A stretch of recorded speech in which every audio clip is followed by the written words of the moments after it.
Speaking of what was who was I talking about? Oh, Gianmarco. Yes. So I think tomorrow, also Zio, thank you for the 33 months. I think tomorrow, I hate to say it, but I think I'm going to Fear End, my Nemesis podcast. I like that I say Nemesis podcast as if I still have a podcast. But I think I'm going to be on Fear End because I think I'm going to be there to talk with Gianmarco. Is he going to be a guest? Did I just spoil that shit? He's supposed to be on Fear End. Okay, maybe I didn't spoil it. Maybe I didn't spoil it. No, Haas said it today. Okay, cool. Yeah. So here's the thing. The reason that I'm going is because one, Austin show's not going to be there. It was already leaked. Great. Austin show's not going to be there because he's going to TwitchCon tomorrow. Will was supposed to go to TwitchCon tomorrow, but I think now going Friday. So I said, look, there's only one other person who knows Gianmarco. No offense to Gianmarco. It's on them. You're amazing. Gianmarco is so funny and great. It is totally on these people for not knowing who he is. I know who Gianmarco and we follow each other on Twitter. We're both theater kids. So you best believe that I am going to be there so that we can theater kid out. He's so funny. Love his podcast. He's great. He's really great. He has been, he's blowing up in the comedy world. I think he's definitely one of those people to look out for. You know what I'm saying?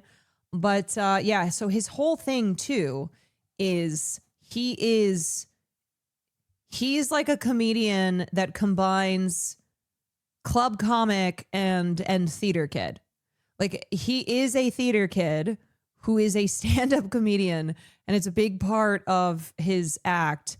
And so that's why I'm like, okay, obviously I need to be there. Obviously, as the resident theater kid, I need to be there to ensure that he has support, that he has moral support.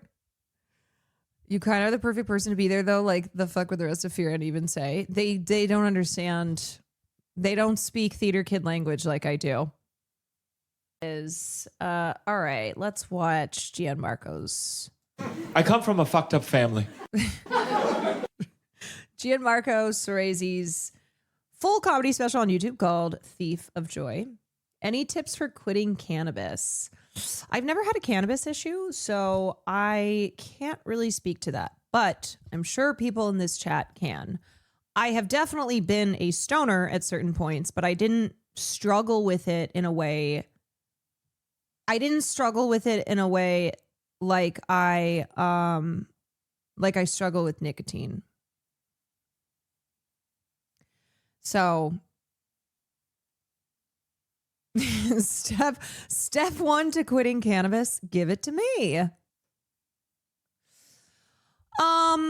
No, I mean, look, if people want to quit smoking a bunch of weed, that's their prerogative. All right. So you little stoners in here being like, oh, come on, man, it's fine. The weed does cause problems in people's lives. Okay. There are people who are like, I need to stop smoking so much weed because it makes me sit on the couch and just eat snacks and watch Simpsons all day. Or like when I need to, people want to cut back on things for their own reasons. It's expensive, it's expensive. Maybe you just don't feel like you are as productive. And so you want to cut back on it and you want it to be more of a treat after work when you come back home and you're chilling and,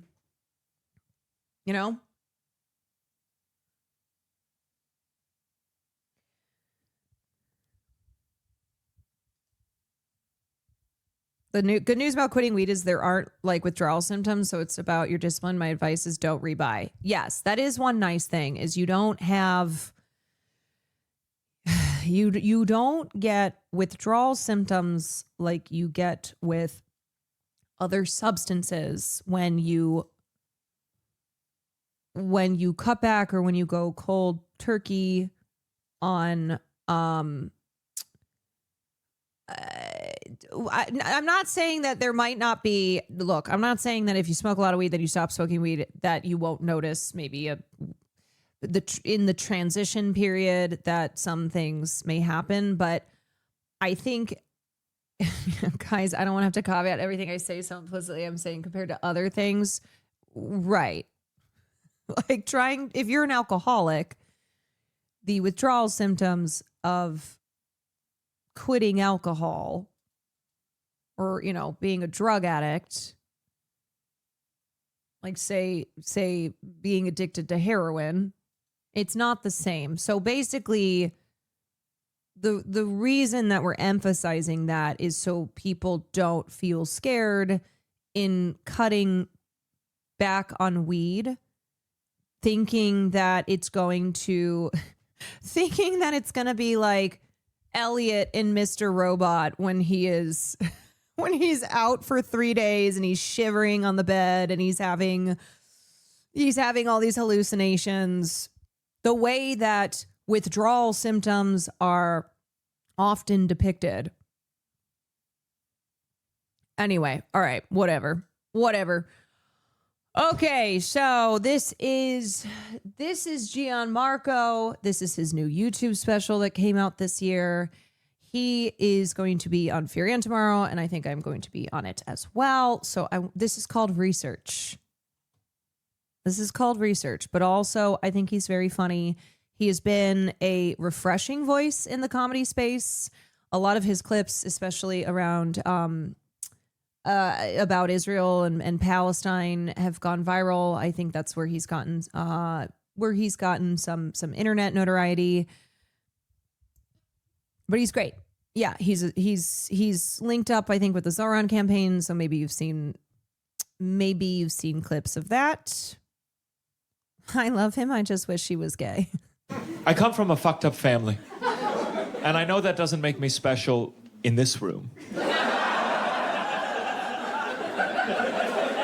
I imagine most of you come from fucked up families because think about it. People from healthy families, they're out there. Laughing with their friends.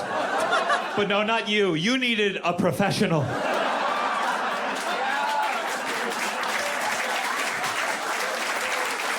But here's the thing. When you're a kid, you don't realize your family is fucked up because that's all you know. But then there's a moment. There's a moment where you realize everything's not quite right. And for me, it was 7th grade. I was at my friend Kevin's house for a sleepover. Me and Kevin, we were playing video games, having a good time. Suddenly, Kevin's dad walked in the living room and was like, "Hey, who wants to see Pirates of the Caribbean tonight?" And then Kevin's mom ran in and was like, "Absolutely not. That is way too mature for their age." And Kevin's dad was like, "But I really want to see Pirates of the Caribbean." And Kevin's mom was like, "I think you'll survive, Kirk." And then my friend Kevin was like, "I am so sorry you had to see that." That was the healthiest disagreement I'd ever heard in my life. Wait, his reaction to finding out Candace Owens liked some of his jokes was so funny. Then he clocked what she found funny, and it was indeed the Jew jokes. Of course she did. Also, I'm obsessed with the set here because if you can't tell, the set is evoking a high school drama department, and you can see the curtain, you can see the rickety upright piano, you can see the poorly made set because, sorry, we just don't have the budget this year. The sandbags, the column, the props, because his whole thing is that he is a theater kid. He is a theater kid, but he mixes that with being a club comic as well. The stairs to nowhere. My parents got divorced when I was 7 days old. So like most kids, my first word was mama, but my next 5 were told me to tell you. My mom's been divorced twice, my dad's been divorced 3 times, and I have 4 younger half siblings, so 2 total. And I'm 36 now. And a lot of people think that certainly by 36, you should stop blaming all your problems on your parents. Well, riddle me this. If you were in a building with a fucked up foundation, would you feel safer on the 36th floor? Yeah. I don't think so.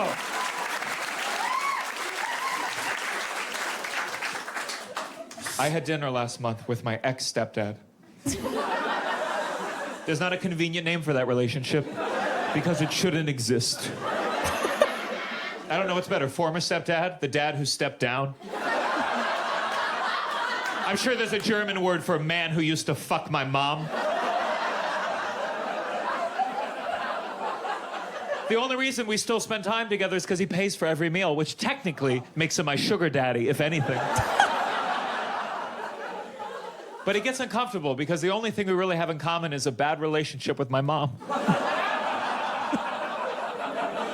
I remember once in high school, my stepdad was driving me. They must have just had a fight or something because he was like, oh, how do I make your mother happy? But at that age, the only thing I knew about women came from the internet. So I was like, I don't know.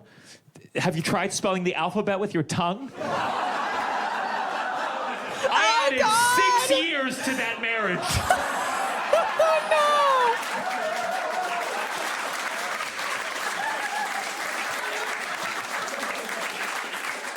But they're divorced now. No! And now my mom's on eHarmony. Just in case you want to fuck my mom. She went on a date with a guy recently. I asked her, how'd the date go? She was like, let's just say we're physically compatible. Oh, and I was like, let's just say fine next time. How about that? And then she asked me, how's your girlfriend? I was like, well, she's a squirter, but we're keeping afloat. Two can play this game, mummy. Oh, God. My mom will only date men that are older than her. So she is swiftly running out of options. He's so dramatic, and I'm obsessed. Him grabbing the light pole, like, he just exudes theater. She complained to me that her last boyfriend couldn't get it up. And when I met him, I realized she meant his whole body. He is working the stage. I really like this guy because he had a lot of money. I guess he was the original driver for the trolley problem.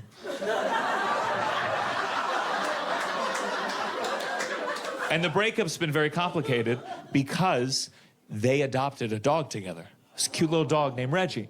And my mom told me they've decided that they're gonna try shared custody of the dog. And I told her, I said, I'm sure Reggie would prefer to be put down.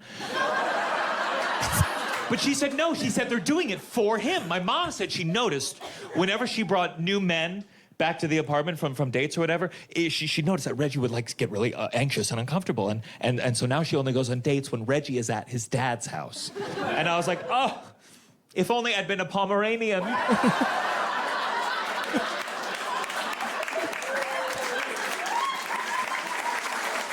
My father dated a lot when I was a kid. So much, he had a trick. Whenever he brought a new woman into my life, first he'd go to CVS, he'd buy a shitload of candy, he would give it to the woman, and then she would give it to me, so I'd automatically trust her. You know, like a pedophile. And it worked.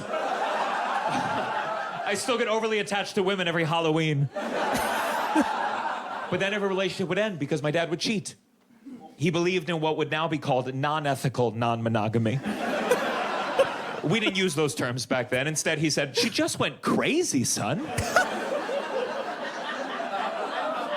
My father got remarried when I was a kid, and I was very close with my stepmom. Of course, we were so close in age. And it's not like, we didn't stay in touch after the divorce, but a couple years ago, I was at a grocery store. I turned into the cereal aisle. There was my ex-stepmom picking out cereal with this little boy. And it felt like running into an ex-girlfriend. Honestly, I was just like, Belinda, who the fuck is this? And she said, this is my son, Tommy. I was like, hey, buddy, does she still wear the macaroni necklace I made her for Mother's Day? Oh, my God. Or were you just pretending it was beautiful so you could fuck my dad?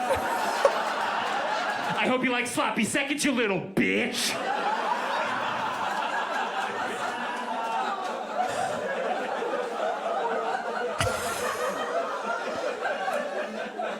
Please, not I've the had two curtain. stepmoms. And I was close to them all in different ways. I never saw them as like a replacement for my own mother. That's what my girlfriend is for.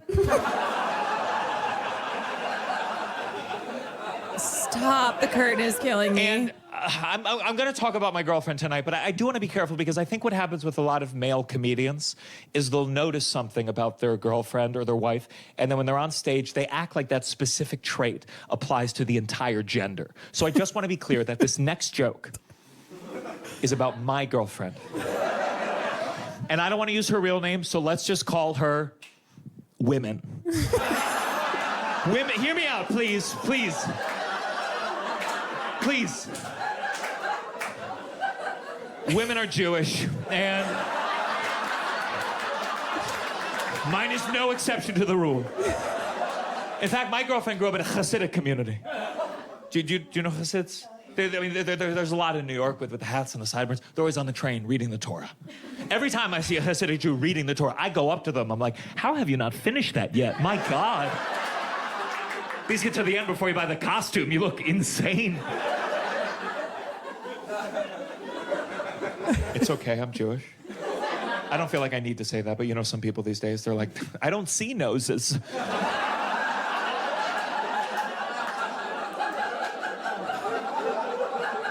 I wasn't raised very religiously, but I consider myself culturally Jewish, which means I have all the gastrointestinal problems and stress and anxiety of regular Judaism, but without the sweet comfort of God. I once asked my mom, what do you think happens when you die? She said, there's got to be something better than this shit.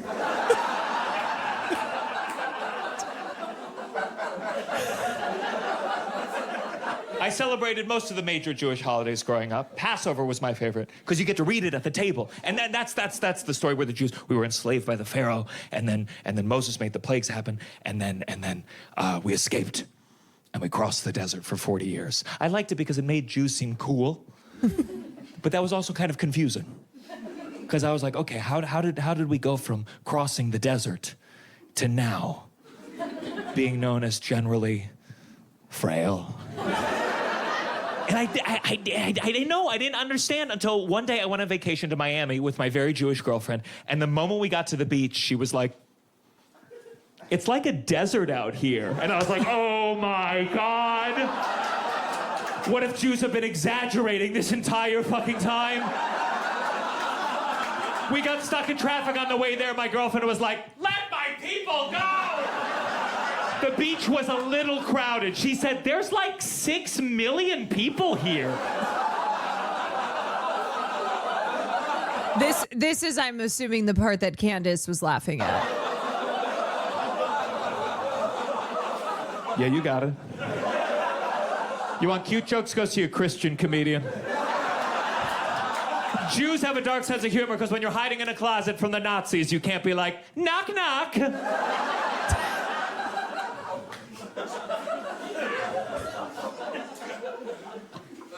I do get jealous of religious people for the community that they have. This isn't something that I realized until I got older, but once I hit my 30s, I think it dawned on me just how hard it is to make time for your friends. He loves sometimes the I'll be stool. free on a Friday night. It's not often, but you know, I'll reach out to my friends and they're busy, and then vice versa. And I go, oh, that's what Shabbat dinner's for, right? I mean, it's just Jews decided they needed a standing date every Friday so they could spend time together. My dad was raised Catholic, and a couple times he made me go to church as a kid, and I hated church, but now I would kill to see my friends every Sunday. Right? I look at Muslims. Muslims, you know, they're supposed to pray 5 times a day, but a lot of times they do it together. And even though I don't believe in any of it, I have to admit that it seems like the key to maintaining friendships is hating gay people.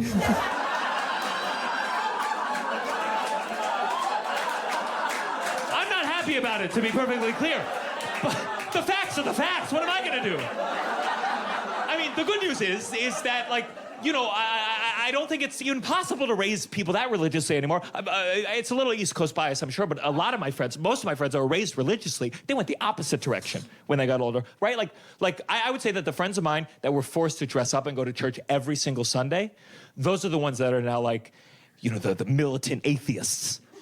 Which is frankly why Christians need to stop. No, that's not me. No. I raised my hand. I'm not a militant atheist, but I did have to go to church every Sunday, and I think that really made me not believe. With this whole we don't want our son to be gay, so we're gonna ban him from drag brunch. No, you idiot. You need to wake your son up every Sunday and be like, hey, buddy, time to put on your heels. Up, turn around, young man. You're old enough to tuck yourself. I will be in the kitchen helping your mother serve.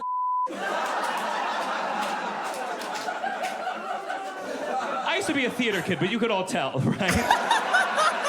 I gesture so much, even deaf people are like, shut the fuck up. Once I hosted a drag competition, one of the drag queens told me to take it down a notch. Another drag queen said that before I tell a joke, it looks like I whisper to myself, a 5, 6, 7, 8. The drag queen that won the competition called me John Mulaney if the only drug he was addicted to was the stage.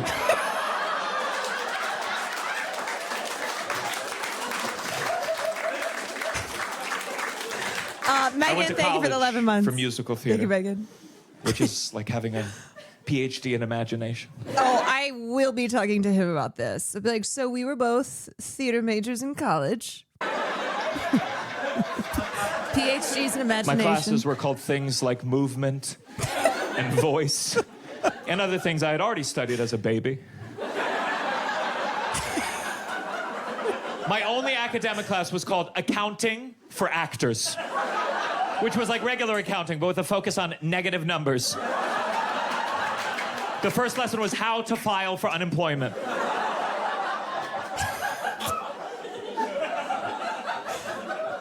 Yeah, we have a lot of theater kids here tonight. Woo!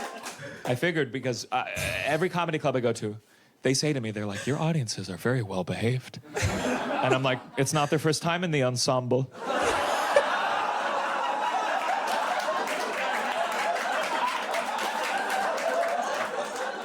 For those of you that are not theater kids, I'm what's known as a triple threat.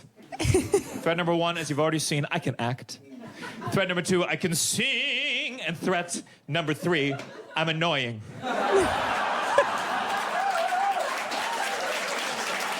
Thank you. That joke cost me $200,000. I've been an actor longer than I've been a comedian. I've shared the stage with some people who have gone on to become massive real estate agents. Me, I've had some parts here and there. A biggest thing, I was in the movie Wolf of Wall Street. I played Leonardo DiCaprio's waiter.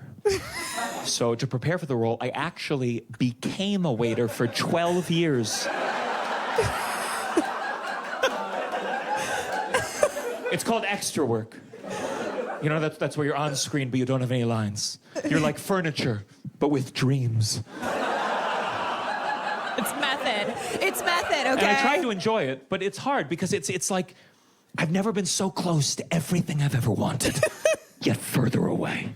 It would be like if the love of your life were on top of you, getting fucked by Leonardo DiCaprio.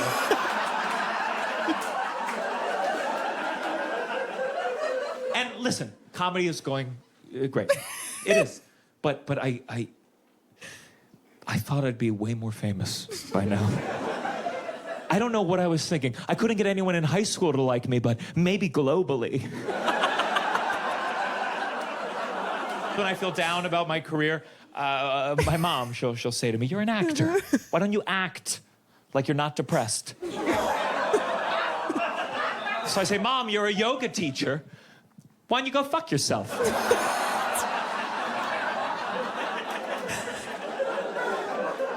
I have to be careful telling too many jokes about my mom because she still has all the pictures from my high school production of Arabian Nights.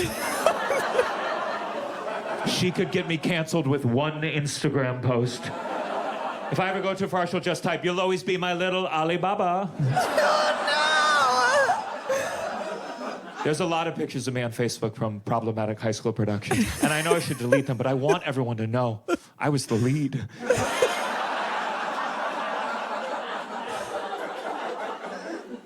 junior year of high school, I got cast as the lead in Little Shop of Horrors, the musical. Oh, let's go. Yeah, as a junior. And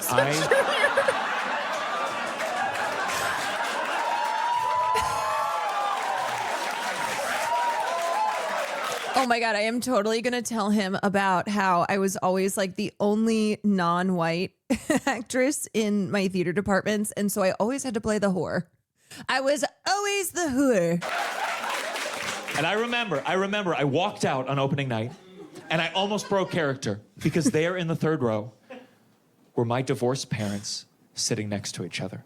Oh no. There was my father, his eyes red with tears, and my mom with this big bouquet of daffodils because she remembered my dad is allergic.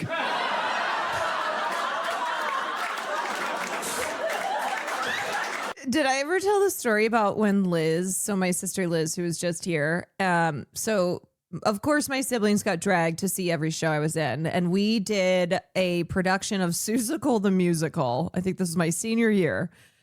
And my sister, after the show, she was just like, she was talking. I was like, well, what did you think? What was up? And she said about my ex-friend at the time who played little JoJo. She goes, and my sister's very deadpan. She goes, is she like tone deaf or something? That was all she said about the show. She was just like, yeah, is so-and-so tone deaf? And I went, okay, so you really liked it. I know not all of you can relate to my divorce jokes, but you will someday. I think it's important. No, in Seussical the Musical, I played the monkey. I played the head monkey in Seussical the Musical. It was mostly in college that I was relegated to playing the whore roles. I was always the bitch, the villain, the whore, sometimes all three at once.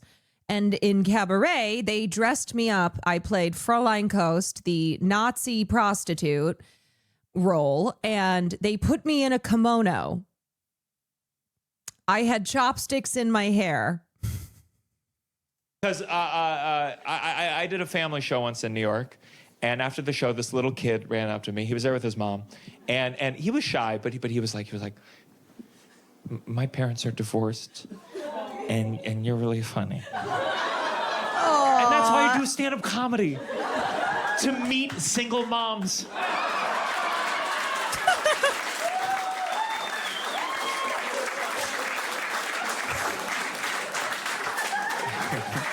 I know.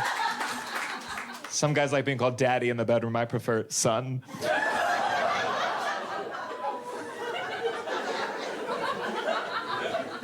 The divorce definitely fucked me up. But my dad's Italian. So he'd always tell me, son, remember, la familia è tutto. Family is everything. Ma la tua madre è una puttana. Now, I still don't know what that second part means, but it has such a nice ring to it. I think a lot of my dad's behavior makes more sense if you know that he's also hot. I know that sounds weird for me to say, but fuck you, I have to deal with it. People meet my father, they're like, your dad's really good looking. Like I owe them an explanation of some kind.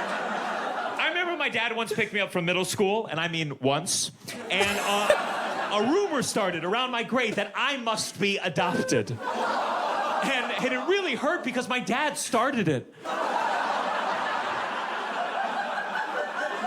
This is a true story. My dad once slept with my 8th grade arts and crafts teacher. And I was so mad, because those grades don't matter.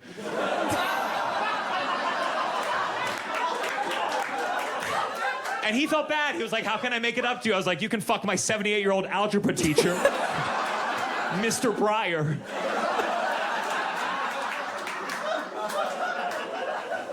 My dad's a legs guy. You know with men, they say men are either like a legs guy, a butt guy, or a boobs guy. And I know it's offensive to minimize men like that.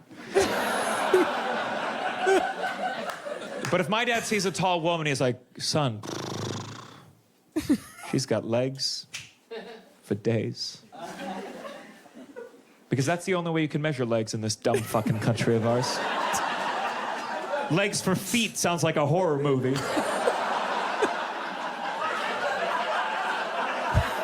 For days. As Americans, I think you should take one moment every day to reflect just how dumb it is we still use feet as a unit of measurement. That's just some guy's foot once. But we still use it for very important things, except horses. If you don't know horses, Hands. measured in hands. That's right. Feet, hands. At some point, they must have tried. Yeah. They must have tried measuring things in cocks. I bet you they did, and I can tell you exactly what happened. No one could agree how long one cock should be.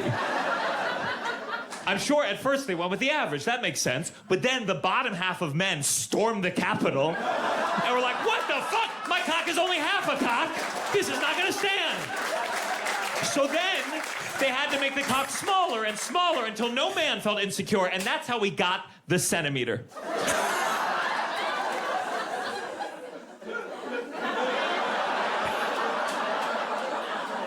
All I ever wanted was 6 inches. God, I used to spend every night in high school measuring my dick with a dollar bill. Do you know why a dollar bill? Because they're pretty much 6 inches and rulers don't curve. And I've spent hours of my life dick slapping George Washington in the face, and he'd be looking back at me like, I cannot tell a lie. You're a buck short. That's why, look, I am no fan of Donald Trump, but I would love to get him on the $1 bill. Because then no matter how big you are, he'd be like, huge. That joke will be funnier when he's not president in 12 years. Believe you me. You have my word. In 12 years. I know I shouldn't compare myself to other people. You know that phrase, comparison is the thief of joy. It's a beautiful phrase, but my actor friend, he's kind of intense. He got it tattooed on his arm. One line. Comparison is the thief of joy. Just in case he forgets. And I'm really thinking about getting the same tattoo, but bigger.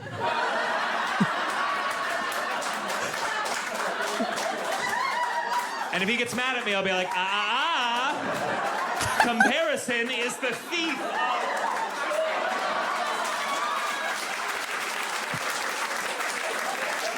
What does yours say? I'm not Gabe, I'm definitely something. You know what I mean? Like, I'm not saying we need to add a new term just for me, but there's no way I'm the same thing as Joe Rogan. That doesn't make sense to anyone in this room, right? God, I read Joe Rogan on his podcast. I guess he said there was some high school where there was a kid identifying as a cat, which is bullshit. I was Mr. Mistopheles for 1 semester.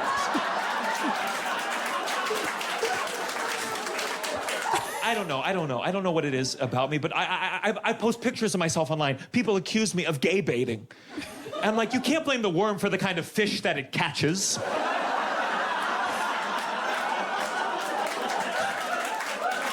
And let me tell you, it rubs some people the wrong way that I won't rub them the right way. Someone once commented on one of my videos, they said, we need to put a stop to this straggit. Have you heard that term? It's a straight agate. I was like, finally, a slur of my own. And I want to be clear, I'm not complaining about my lot in life. I realize I have a lot of privilege, but I just don't always feel like I fit the specific boxes society has laid out. Like, I still do events where, you know, maybe I have a name tag and they want me to put my pronouns, and I always put he, him, but I don't always like the feeling of meeting someone for the first time and being like, Gianmarco Soresi, he, him. I think it'd be more accurate to be like, Gianmarco Soresi, he, him, but I'll smile if you call me girl. Gianmarco Soresi, he, him, but if we're fighting, I'm a bitch. Gianmarco Soresi, he, him, but there's a shortage of lifeboats on women and children.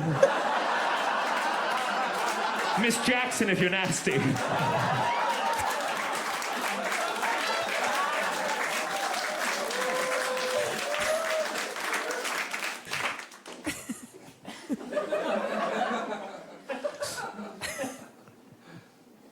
I found out I was straight in high school.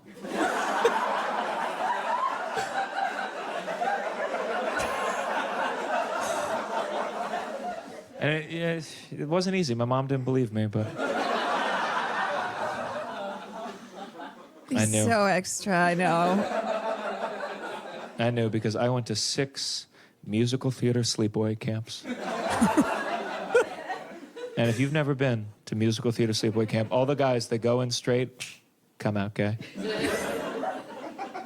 But no matter how many of these conversion camps I attended,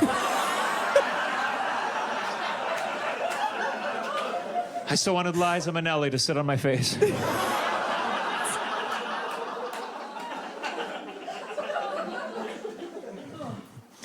I fucked that up. It's supposed to be Leah Michele.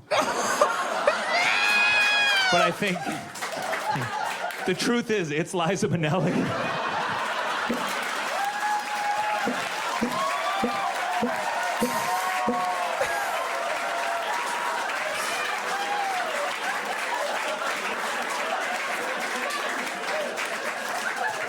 And sometimes guys will say to me, they're like, whoa, you're straight, you did musical theater? You must have cleaned up with the ladies, because less competition. Let me tell you something. Women looked at me in high school like sushi at 7-Eleven.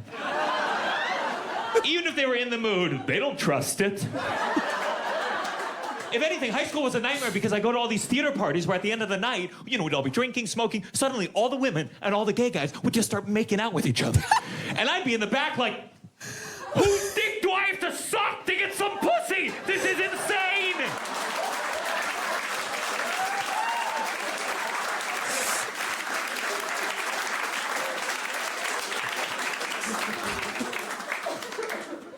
So I didn't get any action in high school until my 6th musical theater sleepaway camp. It was in New York City, and this one night, I was in my dorm room with these 2 guys. Just wait. This one guy, we're gonna call him Steve. That's not his real name, but Steve is kind of famous now. And this story is about to get very sexual, so I don't want to reveal who it actually is until he's more famous. Now, Steve was the only other straight guy left at this program. It was a very good conversion camp called NYU.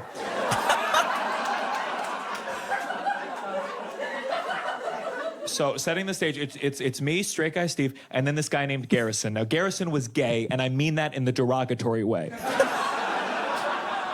Garrison had actually come out of the closet before camp had started because he went to a Montessori school, where if you don't know, that's where all the kids are encouraged to try cocaine. So, it's me, straight guy Steve, gay Garrison. We're all on my bed discussing what went wrong with the movie adaptation of Rent. It was a mess, right? And then, out of nowhere, straight guy Steve starts unbuckling my cargo shorts. And I looked down, I was like, straight guy Steve, what are you doing down there? And he said, Gianmarco, I'm straight, but I can make you feel amazing. And I could see Garrison watching this whole thing unfold in the corner like, the last 2 straights at the same time! Hey, mister, she's my sister. It's not important what happened after that. But, okay, you want to know? He sucked my dick. And let me just say this. This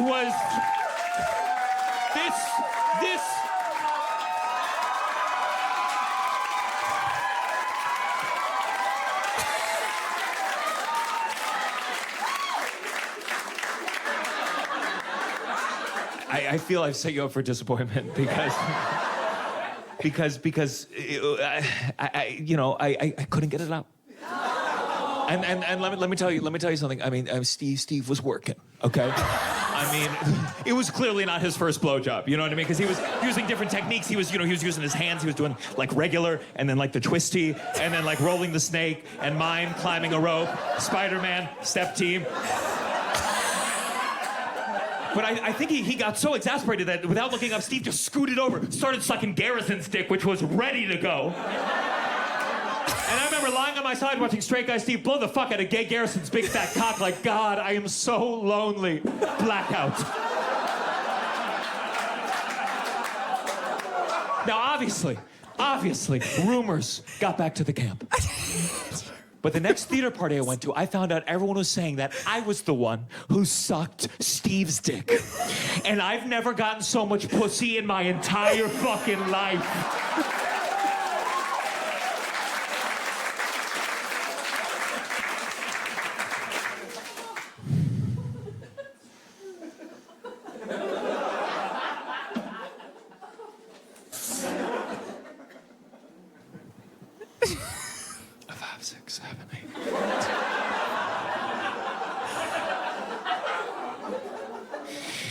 You ever try talking a friend out of killing themselves and realize you don't have any good arguments? Some of you brought them here tonight.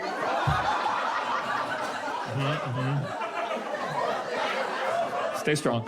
I have a friend. I have a friend who's been struggling with suicidal thoughts, and they're a dear friend. You know, not dear enough for me not to talk about their thoughts on stage, but one day they came to me out of the blue. They said they had just been fired and dumped the same day. And they said, I'm miserable, I'm depressed, I'm broke, I hate my family, my dreams are never coming true. Why shouldn't I kill myself? And I was like,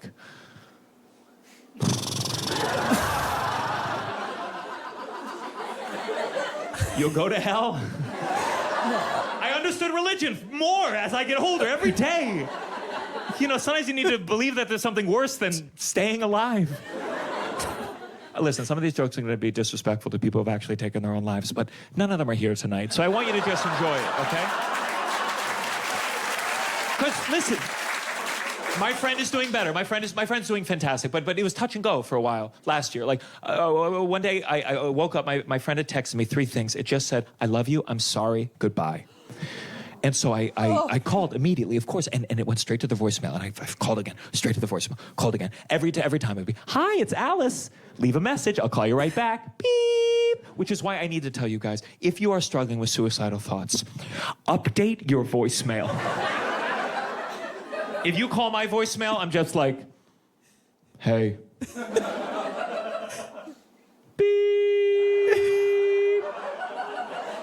Let me tell you something my friends are never gonna say. We didn't know he was unhappy.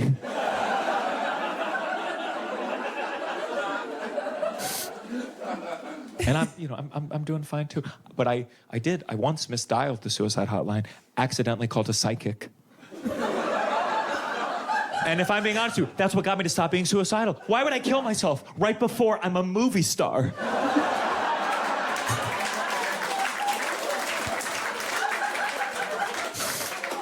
And it used to be easy to fuck up the number because the suicide hotline used to be 1-800-273-8255. But then they changed it. They changed it to make it easier to remember and dial. Now you can reach them by just dialing 988, which I think is great. Truly, I think that's great. But I would change it to 867-5309. Because then, God forbid, you want to kill yourself. You're like, oh my God, 867-5309. I'm great. How are you? Okay, some of you are too young to get that joke. And you know what that makes me feel like doing? Killing myself.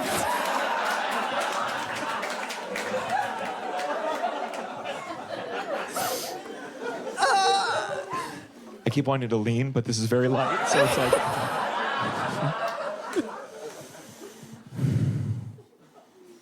You know, it's legal in Canada.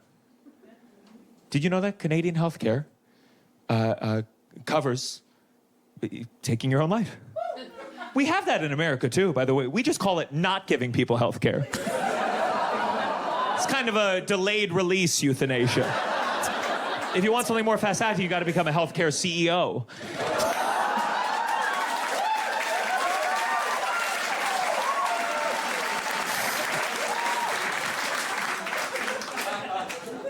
I think we should formally legalize euthanasia in America. Not willy-nilly, of course. I think it should be like we do everything else, age-based. Truly. Someone said 18, woohoo in the you can audience. vote. 21, you can drink. 38 and a half. Right? Let's give millennials something to look forward to. And by the way, that has a purpose. 38 and a half, double that, is pretty much the average American life expectancy. And I think it's fair to be like, you've seen half, do you want to continue?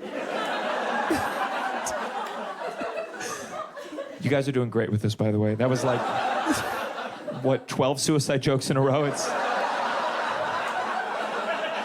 If it's too much for you, try to think of it as one mass suicide joke.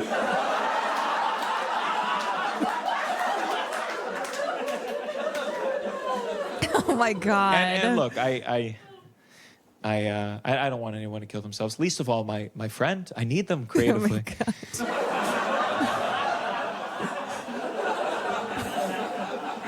This is the friend who told me to become a stand-up comedian. We were both struggling actors together, and they said, you should try stand-up, you're funny. And I was like, I don't know how to tell jokes. And so they offered me this thing we've been doing for 10 years now. 10 years, my friend lets me call them once a week so I can run an hour of new jokes by them. So now they want to kill themselves. But it's a gift. I don't take it for granted. Sometimes I'll ask my girlfriend, I'm like, can I tell you some new jokes? And she's like, Alexa, set a timer for 2 minutes. She gets mad. She's like, why can't you ask me about my day? I'm like, baby, I'm sick of crowd work. Please. Fine. What do you do for work? His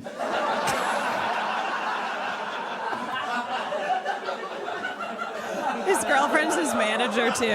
That's amazing. My girlfriend and I are both in therapy, which is great because it means when we have a disagreement, instead of arguing like some couples do, we just see our respective therapists, reconvene, and quote them at each other.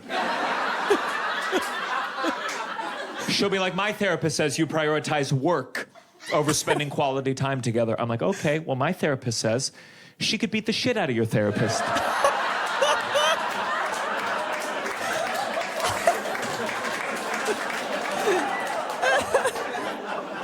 Oh, she's also Caleb's manager? Sometimes I feel like I have the upper hand because I'm my girlfriend's first major relationship. And in fact, she talks to me in a way that you really only do in your first major relationship. Like sometimes at night she'll turn to me and be like, you're my person. And I'm like, and you're last but not least. And it's not because I don't care, it's because I've been through a breakup before. And when the last woman who said she'd love you forever blocks you on Skype, it changes your insides a little bit. I met a woman in college. We dated for 5 years. And after 5 years of dating, she broke up with me at a crowded Starbucks in the middle of the day because she didn't want me to make a scene. And I was like, well, then you shouldn't have brought an audience.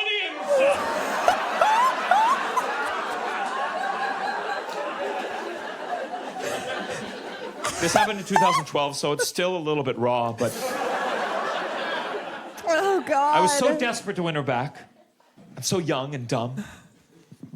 I got a tattoo of the first letter of her name. If you can't see that, this is a cursive L for Laura. And it didn't work. She married someone else. And I have to tell every woman I date about my dead friend, Larry.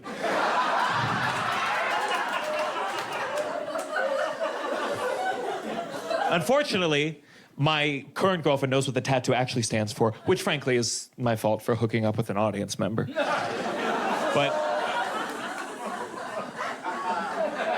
I told her, I said, I'll get a tattoo of your whole name. And she was like, oh, so I can be number 2? And I was like, baby, comparison is the thing.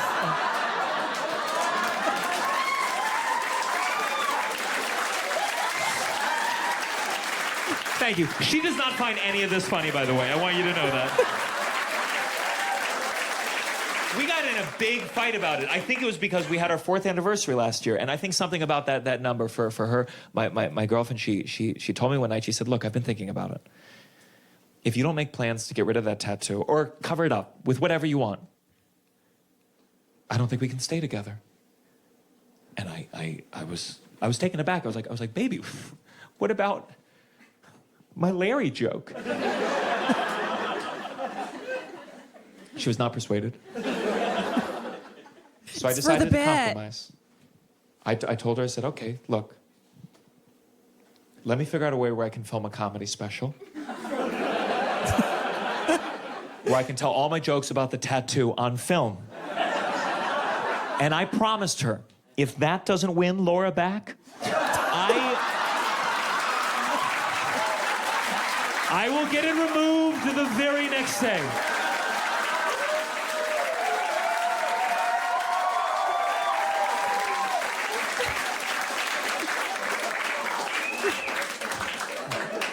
No, I'm excited to get rid of the tattoo. Honestly, part of it is my girlfriend, she won't give me blowjobs because she says she sees the tattoo and it reminds her of my ex. I wish I got on my back so she stopped trying to peg me all the fucking time.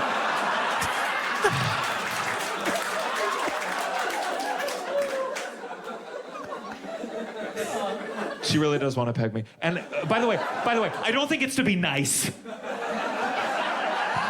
I think she's gonna be like, see, it's not fun when you do it that fast.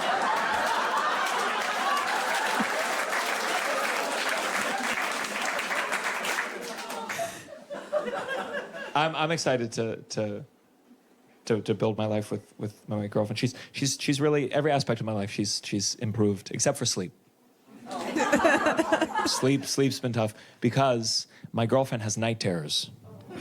You really? My girlfriend, she was diagnosed with chronic night terrors after she was mugged at knife point. That's how we met. And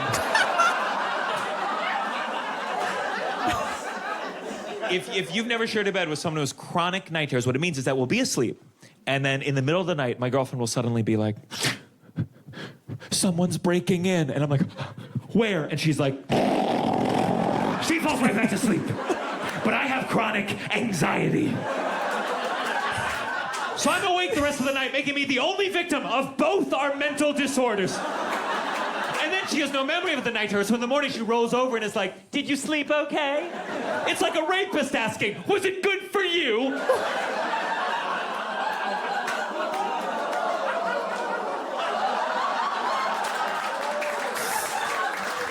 Bro, this is actually Will Neff. This is motherfucking Will Neff, who says the craziest shit. Like when he accused me of farting on him to wake him up and then he doesn't remember it. When he'll stop and be like, why would you just do that? I'm like, what? I'm sitting here Googling, like, is Ned Stark the best swordsman in Game of Thrones? This happened last night where he leans over, he's like, what are you doing? I'm like, ah! And then he doesn't remember anything. Or when he sits upright, and I'm like, oh my God, I think I'm about to die, because he has night terrors too. And because he went to boarding school and he was like ripped out of bed often in the middle of the night being hazed. So now he has the trauma of that, but then he doesn't remember anything. And so then I have the trauma, but I do remember it. He was not the best swordsman. It basically started off because I was reading this Reddit thread about Jaime Lannister. And anyway, so then I was deep in like trying to see who would beat whom in a fight. And like if Jaime had not lost his hand, would he like just putting him up against people like the Mountain. Anyway.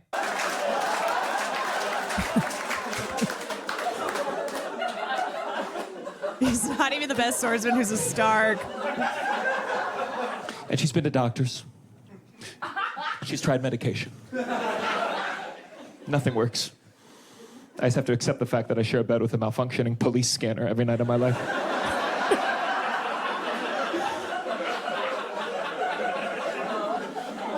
And I've gotten pretty good over the years at kind of recognizing, oh, she's just having a night terror. And if I ignore it, usually she just falls right back to sleep on her own. But then once in the middle of the night, my girlfriend literally got out of the bed and started packing her things in a suitcase. Now, I looked at my phone. It was 4 a.m, so I was like, baby, you're having a night terror. And she was like, no, I just got a text that my dad is in the hospital. I need to go to the airport right fucking now. So, of course, I got my phone. I was like, which airport? And she was like, I was like, son of a bitch! God!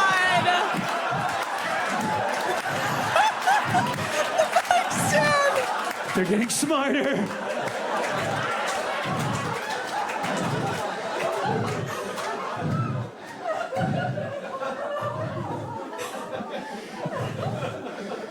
So I don't know if I want kids. But my God, people keep asking me. I don't know. That's the real part where I could tell I was getting older, because I meet people for the first time. If I'm with my girlfriend, they within a minute of meeting, they go, you two ever think about having kids? I'm like, bup. That's not small talk. What do you plan on doing with your remains?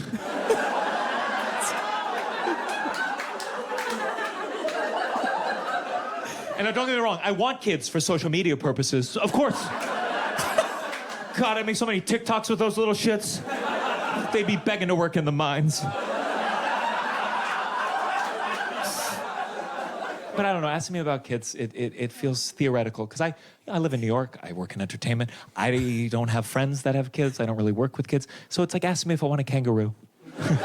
Yeah, I'm familiar, but I wouldn't know how to hit it.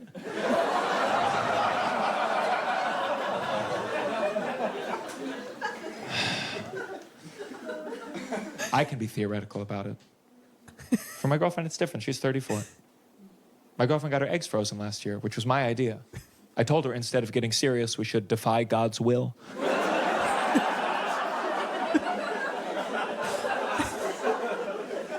And I went with her to the consultation, and the doctor, he showed us this laundry list of injections she would need to get. And I care about her. I said, are there any side effects, all these shots? And he said, worst case scenario, it's like PMS times 10. And I was like, I didn't know that was a unit of measurement too.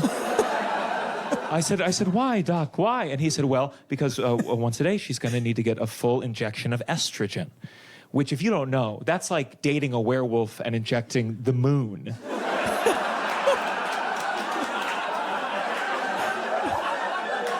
And then, you know, there's more shots to make the eggs bigger, and you got to time it with the cycles, and you know, there's a surgery. I had no idea how many scientific miracles it took for a woman to have a career. And we got the eggs. I want you to know that we got a bunch of eggs, and I was so relieved until I read about that fucking judge in Alabama who ruled that embryos are now considered people.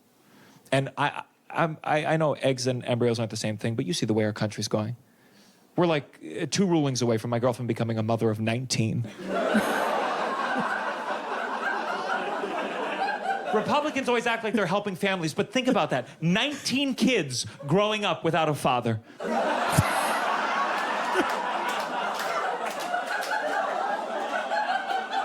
I think the more you zoom in on the pro-life philosophy, the more insane it is.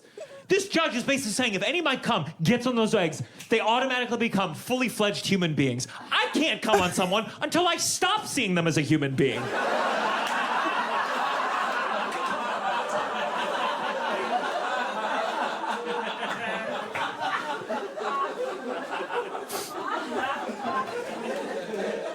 It's crazy. Every comedian, we make sex jokes. I'm not like a kinky guy. And the only thing I really want to install a mirror over my bed, but that's just to prove that my girlfriend's taking more than half. If anything, she's the one usually trying to spice things up. My girlfriend once asked me to pick a porn for us to watch together, and she said, I want you to search what you'd search if I wasn't here.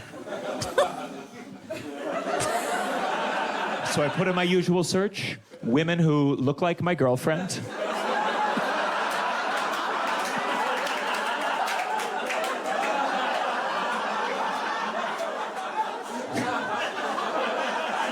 I've been watching porn a long time.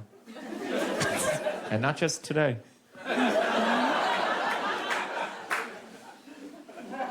When I turned 15 years old, For my birthday, my father bought me a Playboy magazine. Oh my God. But here's the thing. I already had the internet. So I had to pretend like I was impressed. I was like, oh, wow, Dad. Boobs. I seen a man get by a horse, okay? So get these still titties out of my face. Not Mr. Hands, Mr. Hands, Mr. Hands, yes. God, that video almost made me believe in God. Because when I saw that horse, that man, I was like, this is not what he intended. It's all of you, really. That's what we did back in middle school. We'd be like, hey, you want to come to my house and watch a crime in the computer room? Because it's a crime. It's a crime. It's a crime. It is illegal to have sex with animals because animals can't consent. However, if I was that guy's lawyer, I would have been like, Your Honor, you can lead a horse to water. You can't make it my client in the end.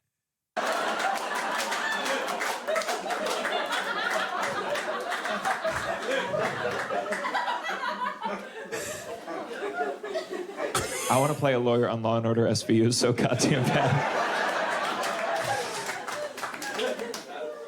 I think I could do it, but I have to be careful because no one on Law & Order SVU ever really curses. You know that? It's because it's on NBC, and so they want to make sure that all the rape and pedophilia is fun for the whole family. Watch it. You'll see cops get shot. They're like, zoinks! You'll see some guy get like busted for child porn. He's like, ay, ay, ay. I saw an episode of Law & Order SVU. There was this guy. He was taking out the trash. And when he got to the dumpster, there was a dead body. I love Law & Order jokes. I love them. Hanging like this, okay? And I swear to God, this is the whole scene. Ready? Okay. End scene.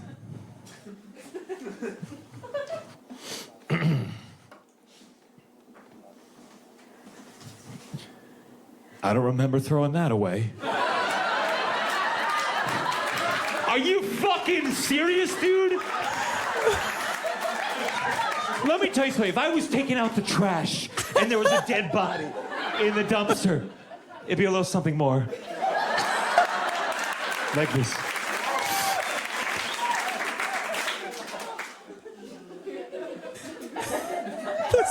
Doop-a-doop-a-doop-a-doop-a-doop-a-doop. Oh, fuck. Oh, my God. Oh, my God. Oh, shit. Is it fucking dripping? Shit. Oh, no. Did it get in the fucking stairs? Fuck, dude. Why'd you buy the cheap fucking trash? Oh, my God. Did you get my fucking shoes? Fuck. God damn it, son of a bitch. I don't remember throwing that away.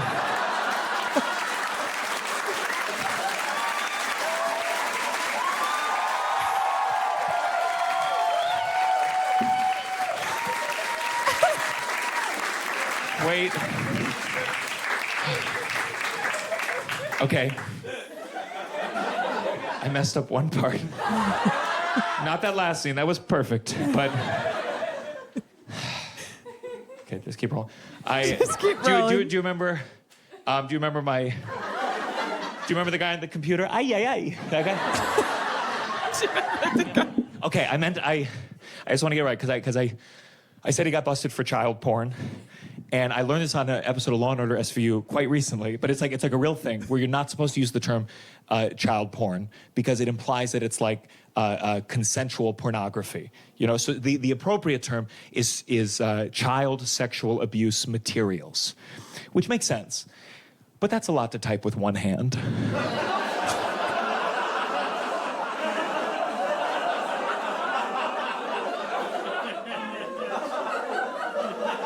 The last time I told that joke, I got an email 15 minutes after the show. And this one woman simply wrote, "There's nothing funny about child porn." And I was like, what the fuck did I just tell you about that phrase? Oh my God!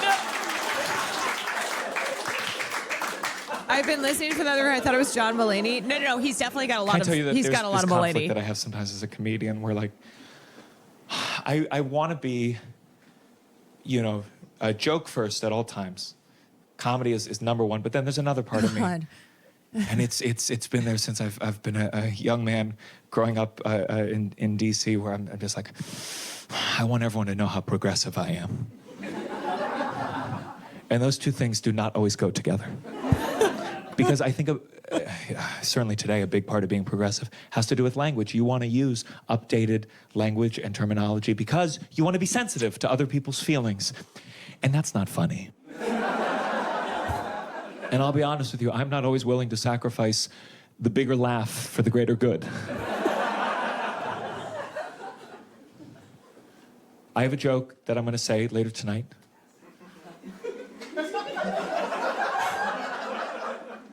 And that joke uses the term illegal immigrant. And listen, I've had progressive friends whom I respect that have pulled me aside and they say, hey, you should reconsider that. It's a hurtful phrase. It implies that someone's existence is illegal. The appropriate term, the sensitive term, the kind term, the true term is undocumented immigrant. And I listen to them. I'm not an asshole about this stuff. I changed it. I went around the country and Canada and Australia using the term undocumented immigrant. And you know what happened? Stopped getting laughs. So I had to go back to my progressive friends and be like, I'm sorry, unlike you guys, I have to win the popular vote.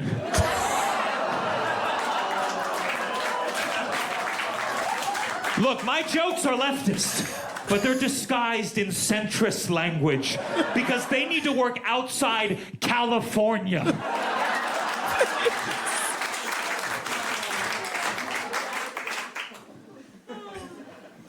I pick my battles. Please. Like every time there was an election where it was possible, I would try so hard to get my dad to vote for Bernie Sanders. And every time he'd say the same thing. You know who else supported universal health care? You know who else supported Medicare for all? Adolf Hitler. And I was like, not for everybody.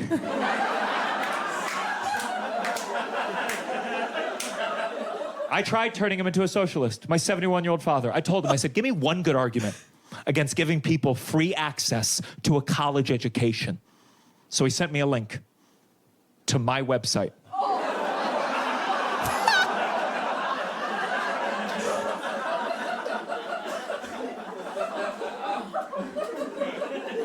I know I talk about my dad too much on stage, but I think it's because I feel like if I can get you guys to understand who my father truly is, then maybe you'll understand just how well I'm doing considering the circumstances. But it can be tough because I'm sure you know it takes a lot of time to write jokes. So it's like, you know when you see a star in the sky, not to compare, but you know how you're not seeing the star as it is right now? Like you're seeing it light years in the past, and that's how long it took for the light to reach us. That's what it's like with stand-up comedy. I talk about things like they happened recently, but in real life, I've completely imploded.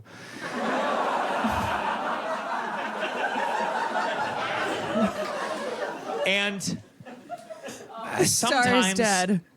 Especially when you talk about your own life, a major event can happen where it's like, I don't necessarily have the time that I want to bring it on stage. But then there's, on the other hand, it's like, it's so major that I can't not talk about it. Like last year, my dad had a heart attack and it required an emergency quintuple bypass.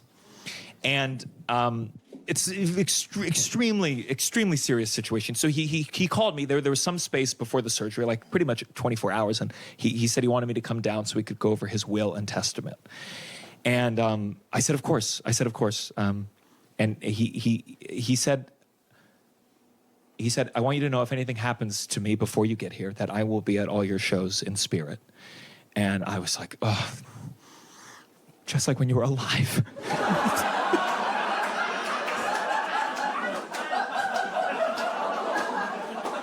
So I bought the next plane ticket available. It was very expensive, but I said, fuck it, it's an emergency. I sent my dad a Venmo request. And I went alone. My girlfriend offered to go with me, but I was worried it would bring us closer together. So when I got to the hospital, it was just my dad, me, my little sister, and my dad's new girlfriend, going oldest to youngest. And And believe me, I've already had this conversation with him. And my father, he says to me, he says, son, you don't understand. When I date women my age, it reminds me of my mortality. And I said, okay, when I see the women you date, it reminds me of Jeffrey Epstein. And by the way, the reason my dad invited me down, it wasn't some like beautiful kumbaya moment. I think it's because this all happened so fast. He didn't have time to reach out to his lawyer. So he wanted to verbally, he filmed it on his phone. He wanted to like announce to the family that he would now be leaving a third of his estate to this new girlfriend that none of us had ever met. And I could tell my sister was mad, so I whispered to her. I was like, now you know how I felt when you were born. But she was not in a giggly mood. My little sister is normally quite a soft-spoken. She stormed out of the room. I followed her into the hallway because she was screaming. She was like, that woman's a bitch! That woman's a gold digger! She only likes him for his money! And I was like, as opposed to what? His rockin' bod? I'm her older brother, so I had to explain to her, sweetheart, our dad is 71 years old, okay? If you suck a 71-year-old's dick,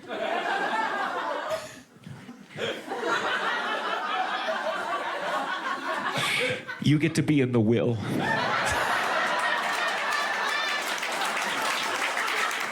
It's called capitalism, sweetheart.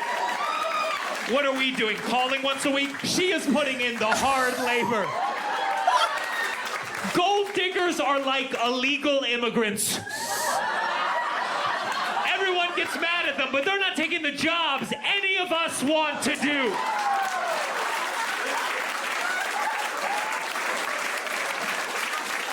It also happens to be that my dad's girlfriend is an illegal immigrant, but that's not important to the story.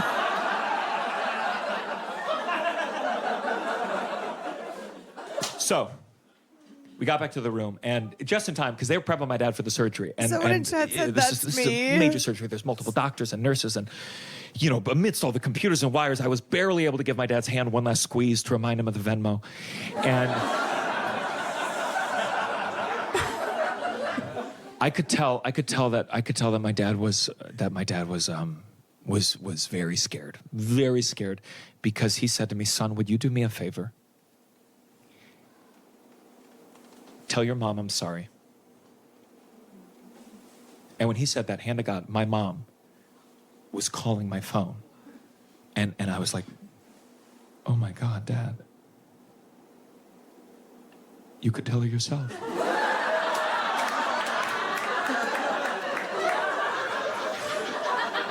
So he pretended to go into cardiac arrest, and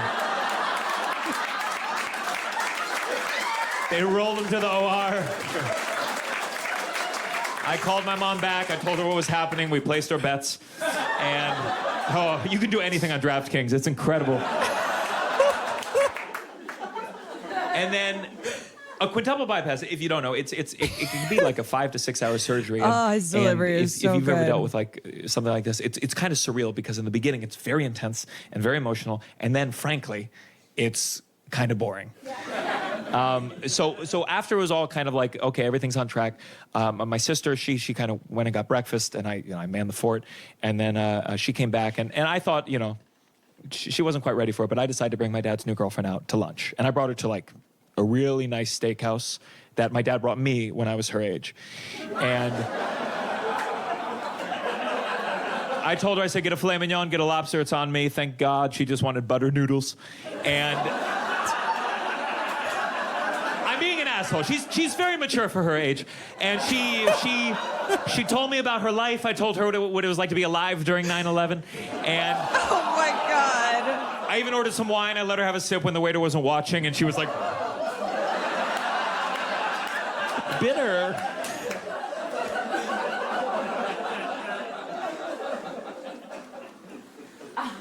And then I went to pay at the end of this meal. I turned my phone over. It had been face down, like I was an idiot. But I turned it over, and I had 14 missed calls from my sister. Oh. And God. I called her back. She answered right away, and she told me that our dad's heart surgery did not go as we had hoped. He's still alive.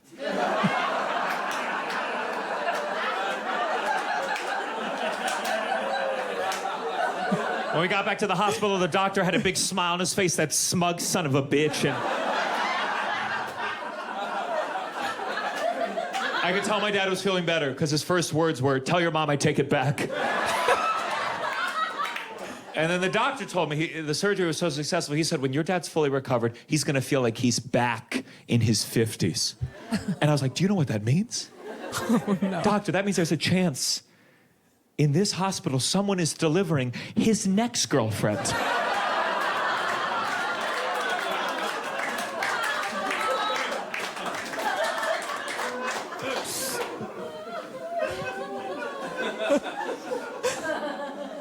I didn't cry that whole day, which I don't mean it as like shit. a flex, but you never know until you're in these situations, kind of how you're going to react. And I think in my mind I was like, we got to just focus on the business, kind of stay in line, and just be there for whatever anyone needs.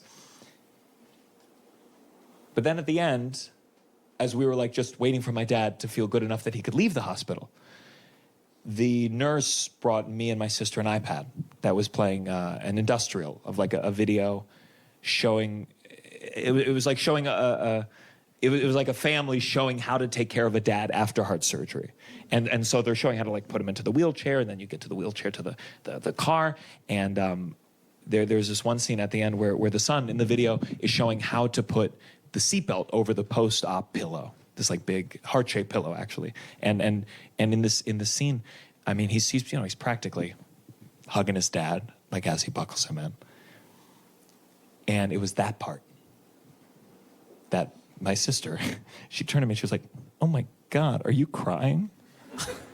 And I was, because I had auditioned to play the son.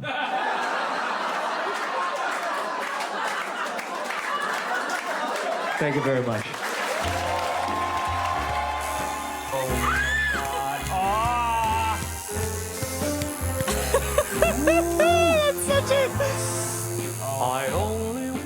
That is such a fucking great misdirection at the end.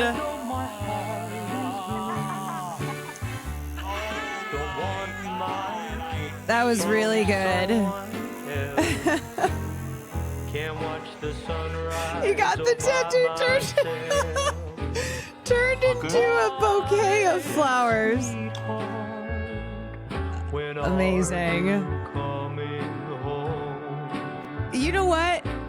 He was so great. He was so great because, first of all, I don't think you have to be a theater kid to love the energy. There's such a jazzy. It feels like just how dramatic he is, but it's so the payoff in his delivery and how he works the stage, and he just has such a great rhythm in that, and really a great variety of jokes in the way he told them. And I really feel like it wasn't even just leaning heavily on his joke delivery, but it was also good quality jokes. He didn't wait too long for punchlines. There's definitely references in there that like maybe people won't get, but otherwise still comedy that feels like accessible, you can understand it. Someone posted this Gianmarco parody earlier. Oh, so you're a lawyer. What kind of lawyer? A mental health lawyer. Wow. Tell me about that. What is like the worst thing you've ever seen in a patient? Are you guys a couple? Are you... Oh, this is your first date. You were a little slow to answer that, actually. Okay, so where did you guys first meet? At work? Yeah, I don't think that's allowed in most places. Where do you guys work? A law firm? Ooh. Was it like a lawyer's secretary Not the kind of thing? stool. Oh, it was. Uh-oh. My God, I had a boss once. She was the worst. That is... Holy, wow. You didn't even know you were neighbors. You just heard loud noises from upstairs and you were like, that's probably fine. Oh, so you're a lawyer. What kind of lawyer? A mental health? Look, the man loves a stool, okay? The man loves a stool. He parodies this at one of his shows. Yeah, I also like that in that special, he didn't do any crowd work. Not that I have a problem with crowd work, but it was really just joke after joke after joke. there was no relying on moments from the crowd to fill, to fill the routine. Also, I have to pee so badly. Hold on. I've been holding it for the last hour. Oh, good God. Oh, good Lordy. The other thing too is I always appreciate when you have somebody who's obviously a leftist. He gets political with it, but also just his online presence. He's very much a socialist. And it doesn't feel like he's being kept in any type of comedy cage. And I think this idea that a lot of people, a lot of established comedians who honestly have just gotten lazy. They're lazy, or people on the right who just bitch and moan about how comedy is dead. It's like, actually, maybe it's because you're just not very funny. Maybe it's because you don't have material. And rather than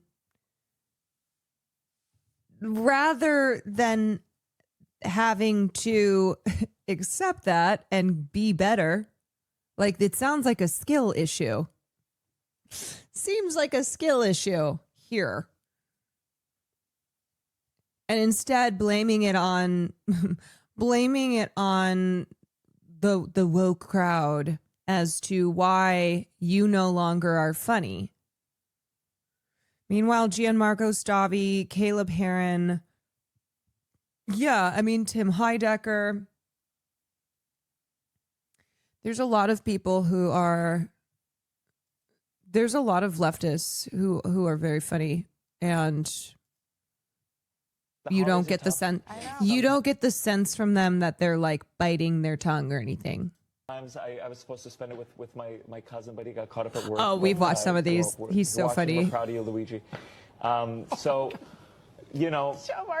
Please come to the. Wait, hold on. The holidays are tough. I know. Sometimes I was supposed to spend it with my cousin, but he got caught up at work. But if you're watching, we're proud of you, Luigi. Gianmarco. Please come to the show and let's just celebrate this year. We didn't get everything we wanted, but we did get one. Jewish, Italian, and I know that makes its way into your skits quite a bit here, right? Yeah, I'm not as Italian as my name makes me seem. Gianmarco. Italians, they speak Italian. They go like "Buongiorno, come si dice," and I'm like, no, I don't speak to Italians. Yeah, okay. What are you? Are you anything? I'm German, and I have. All right. Well, having watched here we go. Her, Let's scoot this back a little bit. Exactly. Also, I'm his Fiddler on the Roof shirt. He's such a theater kid. Your set. I know that you've had some bits on the whole German Jewish thing, which we won't dive into. The whole German Jewish thing. That's the Golden State Bridge, right?